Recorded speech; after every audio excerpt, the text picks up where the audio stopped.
السلام علیکم، آپ دیکھ رہے ہیں یوٹیوب چینل فارماسسٹ ورلڈ۔ میرے چینل پہ آپ کو خوش آمدید۔ آج کی ویڈیو میں ہم بات کریں گے کان کے انفیکشن کے بارے میں، جسے اوٹائٹس میڈیا کہا جاتا ہے۔ ایئر انفیکشن کیوں ہوتا ہے، اس کے سائنز اور سمپٹمز کیا ہوتے ہیں، اس کو کیسے پریونٹ کیا جا سکتا ہے اور اس کا ٹریٹمنٹ کیا ہو سکتا ہے، یہ سب آپ کو آج کی ویڈیو میں بتایا جائے گا۔ تو ویڈیو کو اینڈ تک لازمی دیکھیں، اور اگر ویڈیو معلوماتی لگے تو لائک کریں اور چینل کو سبسکرائب کریں۔ ویسے تو کان کا انفیکشن کسی بھی موسم میں ہو سکتا ہے، لیکن سردیوں میں ٹھنڈے موسم اور انڈور جرم ایکسپوئر کی وجہ سے ہمیں ایئر انفیکشن سردیوں میں زیادہ ہوتا ہے۔ ایئر انفیکشن شروع میں کیسے ہوتا ہے، اس کی ایک بہت کامن وجہ ہے اور اس سے احتیاط کرنی چاہیے۔ وجہ یہ ہے کہ جب کان فلوئڈ سے بھر جاتا ہے، یعنی آپ نے شاور لیا یا منہ دھویا ہے، کچھ پانی آپ کے کان میں رہ گیا ہے، آپ نے ایئرز کو اچھے سے ڈرائی نہیں کیا، تو اس پانی میں بیکٹیریا اور وائرس انٹریپ ہو جاتے ہیں، جو بعد میں ایئر انفیکشن کا سبب بنتے ہیں۔ اب 3 قسم کا ایئر کا انفیکشن ہو سکتا ہے۔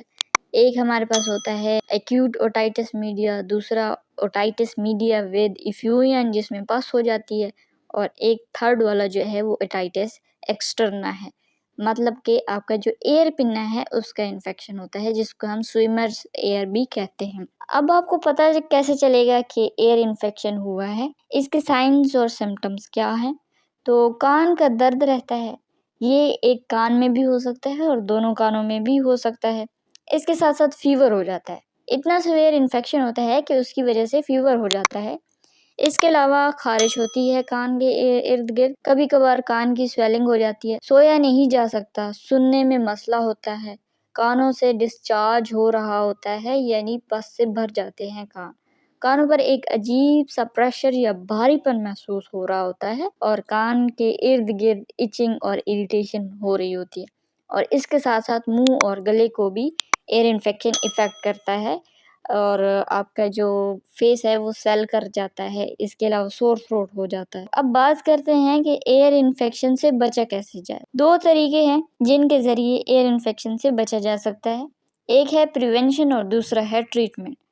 جیسے کہ آپ کو سب کو معلوم ہے کہ prevention is better than cure, یعنی احتیاط علاج سے بہتر ہے۔ تو پہلے ہم بات کریں گے پریونشن کی۔ ایئر انفیکشن کو کیسے پریونٹ کیا جا سکتا ہے؟ سب سے پہلے تو کیپ ایئر ڈرائی، اپنے کانوں کو خشک رکھیں۔ جب بھی منہ دھوئیں، وضو کریں یا شاور لیں، یا پھر آپ سوئمنگ پول میں سوئمنگ کریں، خصوصاً سردیوں کے موسم میں کانوں کو اچھے سے ڈرائی کریں اپنے ٹاول کی مدد سے۔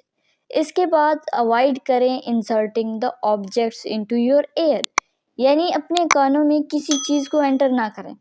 ایون کہ جو کاٹن سویبس ہم یوز کرتے ہیں، روئی، اپنے کانوں کو صاف کرنے کے لیے، اس کی وجہ سے کیا ہوتا ہے کہ آپ کے جو ایئر کی جیل ہوتی ہے وہ اندر کی طرف جا سکتی ہے اور اس سے انفیکشن ہو جاتا ہے۔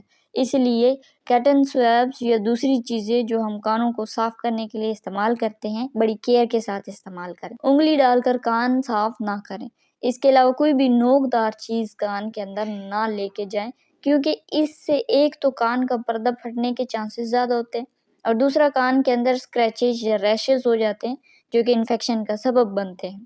کانوں کی صفائی کا خاص خیال رکھیں، اور اگر ہو سکے تو کانوں کو چھونے سے پہلے ہاتھ دھو لیں۔ اس کے علاوہ سردیوں کے موسم میں اپنے کانوں کو سرد ہواؤں سے بچائیں، سردی سے بچائیں، اور کانوں کو وارم رکھنے کے لیے یا تو کیپ پہنیں یا پھر ایئر مفس کا استعمال کریں جس میں آپ ایزی فیل کریں۔ سردیوں میں ایئر انفیکشن کے چانسز زیادہ ہوتے ہیں، تو پریونشن لازمی ہے۔ یہ تھی پریونشن۔ اب آتے ہیں ٹریٹمنٹ کی طرف۔ ٹریٹمنٹ میں بھی 2 قسم کی ٹریٹمنٹ ہوتی ہے، ایک ہوتی ہے میڈیکل ٹریٹمنٹ اور دوسرا ہوم ریمیڈیز۔ ہوم ریمیڈیز کی بات کریں تو اس میں ہے کہ آپ اپلائی کریں وارم کمپریسز، یعنی جس کان کا انفیکشن ہے اس کان پہ گرم کپڑا یا پھر گرم پٹی سے ٹکور کریں۔ اس ٹکور کرنے سے کان کے درد میں کمی آتی ہے، اور سویلنگ ہو تو سویلنگ بھی کم ہو جاتی ہے۔ اگر ہم بات کریں میڈیکل ٹریٹمنٹ کی، تو اس میں جو ہیلتھ کیئر پرووائڈر ہے وہ سب سے پہلے آپ کی وجہ کا پتہ لگائے گا کہ یہ کان کا درد یا ایئر انفیکشن ہوا کیوں ہے، اور پھر اس کے اکارڈنگ آپ کو میڈیسن پریسکرائب کرتا ہے۔ اگر ایئر انفیکشن بیکٹیریا کی وجہ سے ہو تو ڈاکٹر آپ کو اینٹی بایوٹکس دے گا، جو کہ آپ کو 3 دن، 5 دن یا 7 دن لینی ہوتی ہیں اور کورس کو مکمل کرنا ہوتا ہے۔ بیچ رستے میں اینٹی بایوٹکس کو نہیں چھوڑنا ہوتا، اس لیے اگر انفیکشن ٹھیک بھی ہو جائے تو اپنی جو اینٹی بایوٹکس ہیں جتنے دن کے لیے بتائی گئی ہیں آپ کو اتنے دن آپ لیتے رہیں، اس کو اسکپ نہ کریں۔ اینٹی بایوٹکس کے ساتھ آپ کو over the counter painkillers دیے جاتے ہیں تاکہ درد کو اور بخار کو کم کیا جا سکے، جو کہ ایئر انفیکشن کی وجہ سے ہو جاتا ہے۔ تو پین کلرز میں پیراسیٹامول، پیناڈول، فلربیپروفین، بروفین وغیرہ دی جا سکتی ہیں، اور ایئر ڈراپس پرسکرائب کیے جاتے ہیں تیسرے نمبر پہ تاکہ کان کے درد اور سویلنگ کو ٹریٹ کر سکیں۔ اس کے علاوہ کچھ ایئر ڈراپس جو ہوتے ہیں وہ کان کی جو پس بن رہی ہوتی ہے اس کو ڈرائی کرنے کے لیے بھی استعمال ہوتے ہیں۔ مختلف ایئر ڈراپس اویلیبل ہیں جیسے کہ ہائیڈروجن پر آکسائڈ وغیرہ۔ یہ تھی آج کی ویڈیو، امید کرتی ہوں ویڈیو انفارمیٹیو رہی ہوگی۔ اگر ویڈیو اچھی لگے تو ویڈیو کو لائک کریں اور چینل کو سبسکرائب کر کے بیل آئیکن کو پریس کر لیں تاکہ ایسی معلوماتی ویڈیوز آپ تک پہنچتی رہیں۔ اپنا اور اپنے پیاروں کا خیال رکھیں۔ آج کے لیے اتنا ہی، ملتے ہیں اپنی نیکسٹ ویڈیو میں، تب تک کے لیے دیجیے اجازت۔ اللہ پامان۔